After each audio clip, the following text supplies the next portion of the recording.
다들 아시다시피 양자물리학의 가장 심오하고 놀라운 특징은 비국소성 이론입니다. 입자들이 아무리 멀리 떨어져 있을지라도 서로 간의 정보나 에너지 등의 교환이 전혀 불가능한 상황에서도 결국 둘은 서로 얽혀 있고 영향을 미친다는 것이죠. 바로 양자의 얽힘.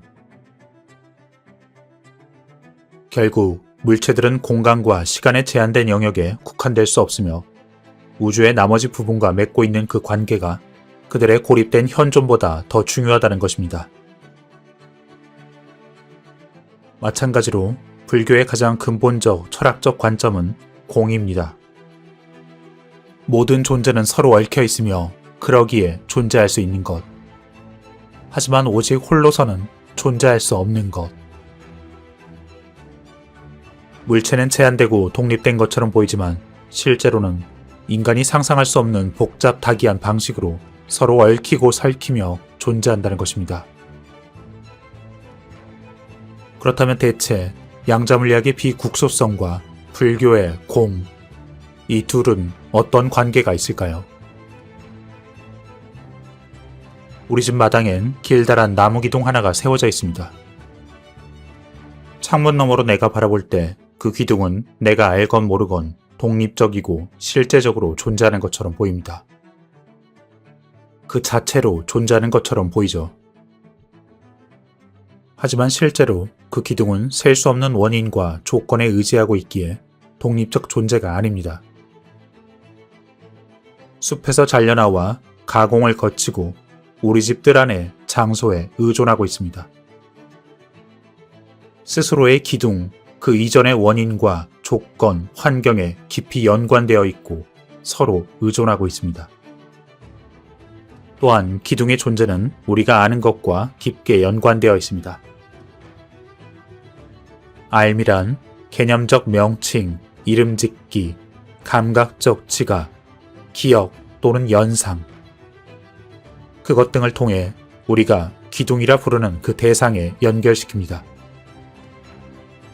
이렇듯 다양한 지각의 파편들과 기억, 연상, 그리고 예상들을 한데 모아 우리는 그 합성된 대상을 기둥으로 정의하고 이름을 붙이는 것입니다.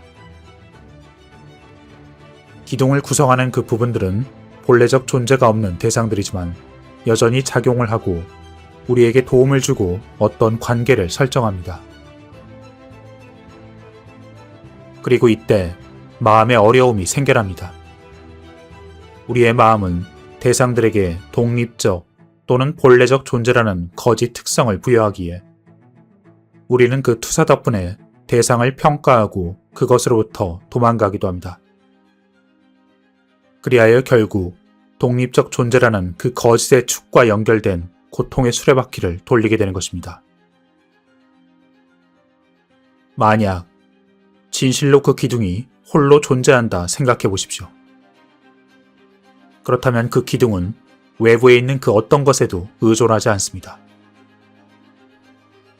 하지만 의존하지 않을 때, 그 어떤 관계도 없을 때, 사물은 변화하거나 성장할 수도 없습니다. 왜냐하면 그들의 본성에 영향을 미칠 수 있는 것은 아무것도 없기 때문입니다. 그렇기에 그들은 변화할 수 없습니다. 그리고 만약 기둥이 변화할 수 없는 것이라면 기둥이 낡고 쓰러지는 것을 염려할 필요가 없습니다. 하지만 세상에 그렇게 존재하는 것은 아무것도 없죠. 결국 우리가 일상에서 믿고 있는 그 실제의 토대라 할 수 있는 독립적 존재라는 것은 사실상 존재하지 않습니다. 독립적 존재는 결코 없으며 앞으로도 그럴 것입니다. 그렇기에 공은 모든 것이 존재하지 않는 것이 아니라 그 모든 사물들과 사람들이 분명히 존재하며 복잡다기한 어떠한 관계가 사라질 때 그 사물들과 사람들에서 파생된 어떠한 관계도 사라질 수 있다는 가능성을 보여줍니다. 그렇게 우리가 독립적으로 존재한다 믿는 그 본능적 믿음인 이 나는 불교의 공 속에서 전적으로 사라집니다. 그리고 홀로 존재하는 이 나라는 그 잘못된 신념에서 벗어날 때 우리는 세상에 많은 고통을 덜어낼 수 있게 됩니다. 다시 기둥으로 돌아가서 기둥은 원인과 조건들, 전체와 부분들, 그리고 그것을 기둥으로 하는 우리의 알미나 다른 모두와 서로 밀접한 관계를 이루고 깊이 의존함으로써 존재한다는 것입니다. 궁극적으로 그 기둥은 개념적 명칭일 뿐 독립적이거나 본래적 존재란 찾아볼 수 없는 의존적 관계들의 복잡한 배합입니다. 마치 나아가 그런 것처럼 말이죠. 그렇게 인간의 주관과 우주에 있는 모든 대상들도 마찬가지입니다. 기둥은 본래적 존재의 공이며 독립적 존재가 없고 자성도 없습니다. 기둥은 그것을 제한하는 수많은 관계들의 그물망과 상호작용하며 끊임없이 변화하고 있습니다. 인간의 그릇된 믿음은 기둥이 본래 존재한다 믿지만 그렇다면 기둥은 그 어떤 변화도 있을 수 없습니다. 그 어떤 연결도 있을 수 없습니다. 그렇게 모든 사물들은 의존적이며 원인들과 조건들, 전체와 부분들, 정신적 명칭에 의존하고 있으며 이때 이것은 연기이며 결국 공입니다. 그렇다면 우리는 질문을 던져야 합니다. 만약에 모든 그 주관과 대상들이 독립적으로 존재하지 않는다면 또는 의존적으로 발생한다면 왜 그것들은 독립적으로 존재하는 것처럼 보이는 걸까요? 그건 우리의 주관이 대상들에 투사되었기 때문입니다. 우리는 무의식적으로 본래적 존재의 그 거짓된 속성을 주관들과 대상들, 그리고 사람과 사물들에 기인한다 하거나 그것들에 뒤집어 씌우거나 그것들에 할당합니다. 하지만 이러한 투사는 근거가 없습니다. 그 모든 대상들 속에 독립적으로 존재하는 것은 하나도 없기 때문입니다. 그리고 이러한 투사들이 사람들의 근원적 고통을 만들어 왔습니다. 다른 이에 대한 지각을 흐리게 하고 사람을 평가하고 그들의 참된 본성을 보는 것을 방해합니다. 마음은 어떻습니까? 우리의 자아의식과 그것을 둘러싸고 있는 대상들, 개념적으로 명명된 모든 주관들과 객관들 속에서 독립된 존재를 투사합니다. 그리고 이러한 투사가 우리의 집착과 그에 따르는 고통의 기만적 토대가 됩니다. 그 위에서 우리는 고통의 근원인 갈망과 집착, 혐오를 일으킵니다. 환경을 파괴하는 자든 혐오하는 정치인이든 우리는 기만적 투사로서 스스로 두려워하거나 달아나게 만듭니다. 공과 연기, 그것을 인식하지 못하기에 가차없이 괴로움을 겪는 것입니다. 누군가가 싫으십니까? 하지만 중요한 건 여러분의 감정이 이 대상을 만드는 관계의 하나라는 것입니다.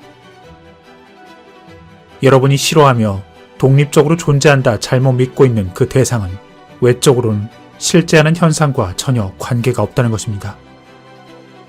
그것은 단지 우리의 기만적 마음의 거짓된 투사일 뿐입니다.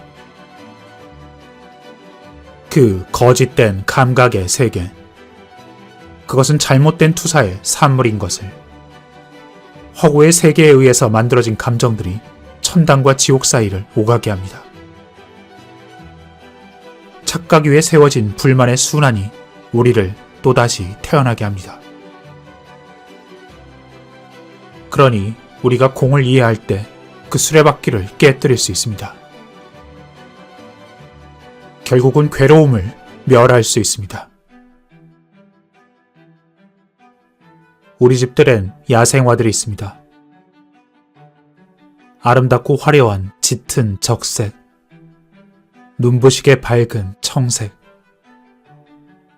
꽃들은 곧 시들 것이고 몇 년이면 완전히 사라질 것입니다. 하지만 이것은 나를 슬프게 하지 않습니다. 그 어떤 것도 영원하지 않다 해서 나를 슬프게 하지 않습니다. 하지만 사람들은 욕구의 영원한 만족을 추구합니다. 그렇기에 늙는 것을 두려워하고 죽음을 두려워합니다. 욕망의 영원한 만족과 영속을 즐기는 에고에 사로잡혀 있기 때문입니다. 그 누군가에 사로잡혀 우리는 다른 사람들의 눈에 그들의 기준에 부합되는 인간이 되려 노력합니다. 욕망이 채워지지 않거나 무시당했다고 생각되거나 인정받지 못한다 느껴질 때마다 우리는 더욱 깊숙이 에고의 함정에 빠지게 됩니다. 오직 자신의 행복과 만족만을 생각합니다. 그때 사람들은 다른 이들을 염려할 수 없고 자비롭게 행동하지 못하며 만족과 행운이 영원해야 한다는 그 갈망은 결국 고통을 일으킵니다. 하지만 실제로 에고가 원하는 그 지속적 행복은 오직 우리가 에고의 껍질을 깨부수고 진정으로 타인의 안녕에 대해 염려할 때 그때 성취됩니다. 달라이 라마께서 말씀하셨듯 결국 자비의 실천은 우리 자신의 이익에 대한 깨달음 속에 있는 것입니다. 우리가 분노와 끝없는 갈망 등의 그 이기적 동기들을 억제할 때, 그리고 타인에 대한 친절과 자비를 발달시킬 때, 결국 우리는 이로울 것입니다. 그때는 종교도 필요 없고 사원도 필요 없고 철학도 필요 없습니다. 우리 자신의 머리와 우리 자신의 마음이 우리의 사원입니다. 샨티 데바는 말했습니다. 공이 다할 때까지 세상의 불행을 없애기 위해 살리라. 거짓된 투사와 그에 따르는 그 모든 고통에도 불구하고 세상엔 그 불행을 없애기 위해 애쓰는 자비로운 존재가 있음에 위안받으십시오.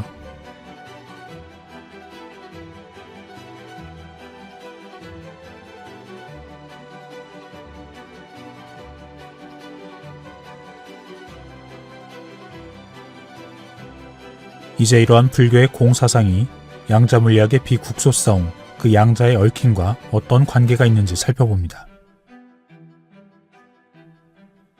사람들의 세계관은 여전히 뉴턴과 그 고전 물리학에 의해 너무나도 많은 영향을 받고 있습니다.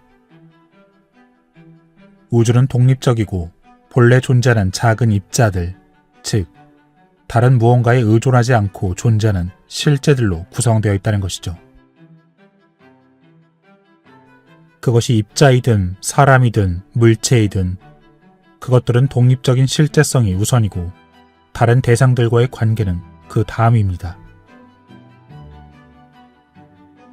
하지만 양자물리학의 비국소성을 근거로 들 때 입자든 사람이든 사물이든 하나의 존재는 그것이 맺고 있는 다른 존재들과의 관계에 의존하게 됩니다. 때문에 양자의 입자들이 말을 할 수 있다면 이렇게 말할 것입니다. 나는 다른 입자들과의 관계 덕분에 분명히 존재한다. 나는 결코 독립된 존재가 아니다. 결국 양자물리학의 이러한 비국소성은 고전물리학의 독립적이고 스스로 존재한다는 그 방식에 반기를 들며 모든 것이 연기로 얽혀있는 그 공의 사상과 밀접하게 연관됩니다. 하지만 물리학자들은 대체로 물리학이 어떻게 세계관을 형성하고 사람들에게 영향을 주는지에 대해서는 논하지 않았습니다. 그럼에도 봄은 이렇게 말했습니다. 인류에겐 공동의 이익과 생존을 방해하는 큰 걸림돌이 있다. 바로 차별이다. 사물을 잇는 그 본래로부터 나누고 분리하는 그 사고방식. 봄이 추구했던 그 뜻과 같이 하여 나는 불교의 그 공사상을 바탕으로 양자물리학의 여러 속성들을 살피며 결론을 이끌어냈습니다. 아주 오래전 내가 대학원생이었을 때 아인슈타인이 양자물리학을 논파하기 위해 썼던 EPR 논문을 처음 보았습니다. 40여 년의 세월이 흘렀지만 나는 아직도 그 리뷰를 잊지 못합니다. 얼마나 많은 사람들이 보았던지 나는 그렇게 달아해진 잡지를 본 적이 없습니다. 왜 그렇게 많은 사람들이 그 논문을 찾고 그것을 읽었을까요? 그에 대한 대답이 결국 우리의 실제의 본성에 대한 근본적 통찰이며 그래도 지구는 돈다고 했던 세상의 잘못된 투사, 그 고정관념에 대한 갈릴레오의 싸움만큼이나 중요한 것이기 때문입니다. EPR은 결국 봄에 의해 반박되고 비록 반세기 동안이나 그 견해에 반대하는 사람들이 있었지만 오늘날 물리학계에서는 그것이 틀렸음을 의심하지 않습니다. 누군가 양자물리학과는 다른 고전물리학의 특징이 무엇이냐 묻는다면 고전물리학은 실제의 외부 세계를 언급한다는 것입니다. 그 관념들, 지각하는 주관에서 독립된 실제의 존재라 주장하는 사물들을 가정하죠. 그리고 이 사물들은 시공간의 연속체에 배열되어 있습니다. 공간적으로 분리되어 있는 사물들은 상호 독립적 존재라는 가정. 이것은 비국소성에 반대되는 국소작용의 원리이며 이때 빛의 속보보다 빠른 정보의 전달 등은 있을 수 없습니다.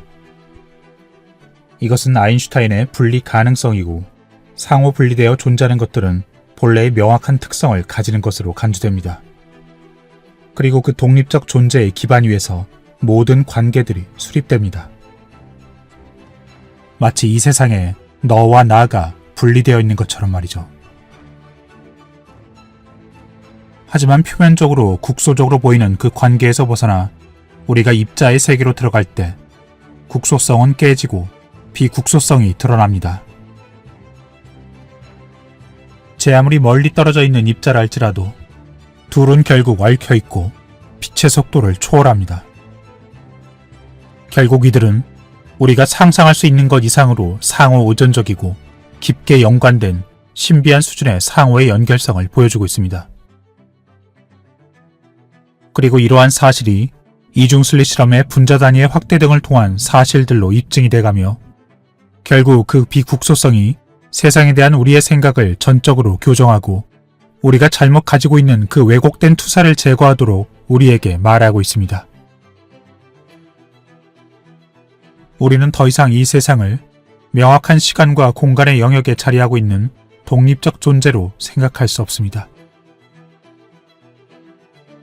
저 멀리 어느 한 존재일지라도 더 멀리 떨어진 그 한 존재의 속성에 의해 동시적으로 의존하고 있는 것입니다.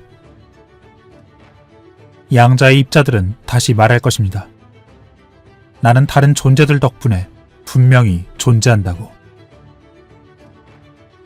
그리고 이들의 연결은 동시적이며 때로는 비인과적 방식으로 통합되어 있습니다. 그럼에도 여전히 우리는 고립되어 독립적으로 존재하는 그 방식에 익숙합니다.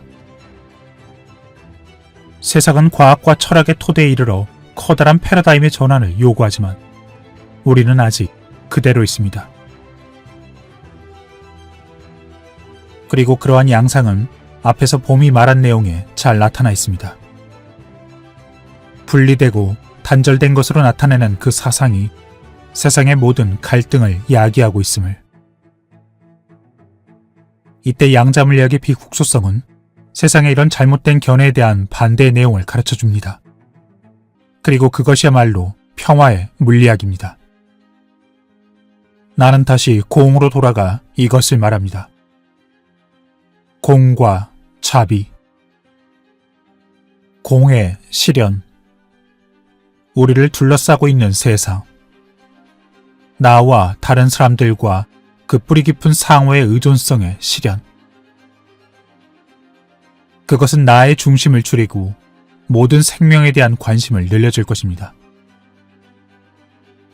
진정 우리가 독립적 존재가 아니며 나의 가장 깊은 곳에 있는 그 실상이 다른 생명과 나의 환경에 대한 상호 의존 중의 하나라면 우리는 어떻게 나에게만 관심을 가질 수 있겠습니까?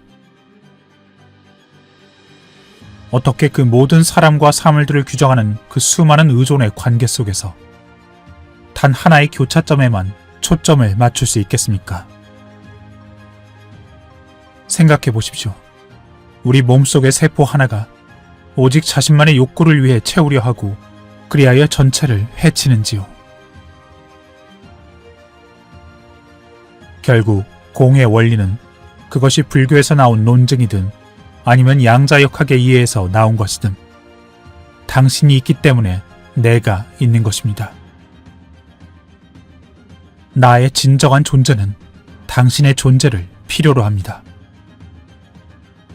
입자건 사람이건 그 어떤 독립적인 존재도 없습니다. 우리는 스스로 존재하는 것이 아니라 저 모든 사람들과 환경, 그 상호 연결의 표현일 뿐입니다. 그럼 이것은 무엇을 뜻합니까? 그리하여 결국 여러분이 아프면 내가 아프고 여러분이 행복하면 내가 행복해집니다. 저에겐 여러분에게 없는 선물이 있습니다. 그렇기에 저는 유일한 존재입니다. 하지만 여러분도 저에게 없는 선물이 있습니다. 그렇기에 여러분도 유일한 존재입니다. 신은 우리를 그렇게 만들었습니다. 그러기에 우리는 서로를 필요로 합니다. 그렇게 우리는 그 오묘한 상호 의존의 그물망을 꼭 닮았습니다. 때문에 우리가 참된 자비를 실천하고 우리가 살아가는 이 환경에 대한 깊은 관심과 애정을 나타낼 때 이 세상에 대한 상호 의존, 그 공은 틀림없이 이루어질 것입니다.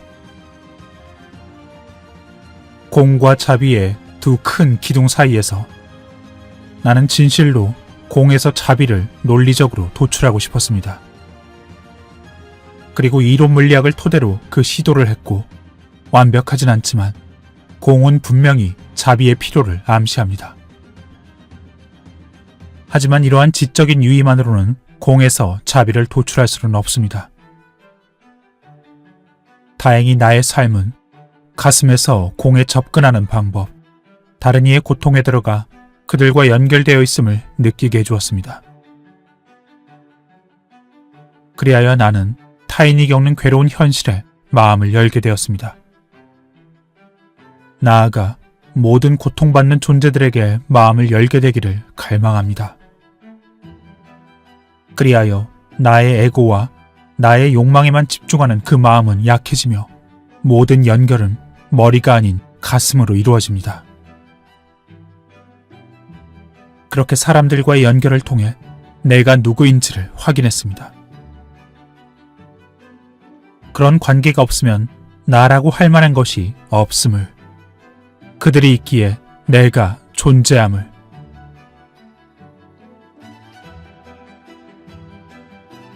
언젠가 강의를 마치고 유럽을 여행하고 있었다. 바르셀로나 공항에서 1시간쯤 책을 읽은 후 나는 자리에서 일어나 탑승구로 향했다. 그때 경찰 한 명과 어떤 남자가 격렬하게 대치하고 있는 장면을 보게 되었다. 경관은 바닥에 쓰러졌고 곧 위해를 당할 참이었다. 나는 본능적으로 남자에게 달려가 그의 어깨를 붙잡고 강하게 잡아당겼다. 그를 필사적으로 오른팔로 감싸 안고 그를 쓰러뜨렸다. 서로 엄청난 힘으로 바닥을 나뒹굴며 우리는 거칠게 숨을 쉬고 있었다. 그의 심장이 두근거리고 있었다. 순간 이상한 일이었다. 그 긴박한 순간에도 남자의 짧게 깎은 수염이 내 왼쪽 턱을 찌르는 게 느껴졌다. 이윽고 쓰러졌던 경관을 포함해 여러 명이 달려와 그를 체포했다. 그제서야 그의 모습을 자세히 보니 내 아들과 동년배쯤 돼 보일까. 몸이 여기저기 쑤셔왔고 옆에 있던 사람이 내가 떨어뜨린 달라이 라마의 책을 건네주었다. 나는 다시 출발선으로 돌아왔다. 하지만 갑자기 깊은 슬픔이 나를 엄습했다. 애써 흐느껴 울고 싶은 마음을 참아야 했다. 나는 스스로 물었다. 대체 이 슬픔의 정체는 무엇인가? 거칠게 뛰던 그의 심장과 헐떡이는 숨, 그리고 뺨에 느껴지던 그 수염의 촉감. 그랬다. 내가 그를 팔로 껴안았을 때 나는 그의 고통도 느꼈던 것이었다. 순간 그에 대한 진정한 동정심이 솟아올랐다. 그 사건이 가져다준 망가진 그의 인생이 직접 느껴졌다. 그의 고난스러운 삶은 분명 오랫동안 계속되었을 것이었다. 책으로 읽으며 괴로움에 대해 생각하는 것과 온몸으로 그것을 느끼는 것은 별개의 일이었다. 내가 그와 관계를 맺기 위해 양자역학의 비국수성에 대해 생각해야 하는 것은 아니었다. 나는 단지 그의 괴로움을 향해 마음을 열지 않을 수 없었을 뿐이었다. 달라이 라마께서는 말씀하셨다. 우리가 타인의 괴로움에 의도적으로 마음을 열고 그 괴로움을 느끼는 감수성을 기를 때 우리의 자비심은 결국 타인의 조그마한 괴로움에도 움직이게 될 것이라. 그리하여 어쩌면 저항할 수 없는 책임감을 느끼는 그 지점까지 이르리.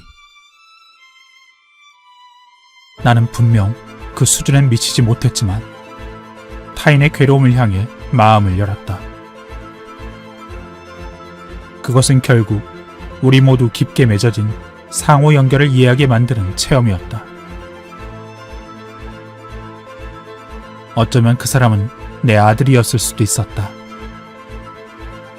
아인슈타인과 보어가 서로의 지적인 이해를 키워주고 나의 이해를 키워준 것만큼 그는 나의 마음을 키워주었다.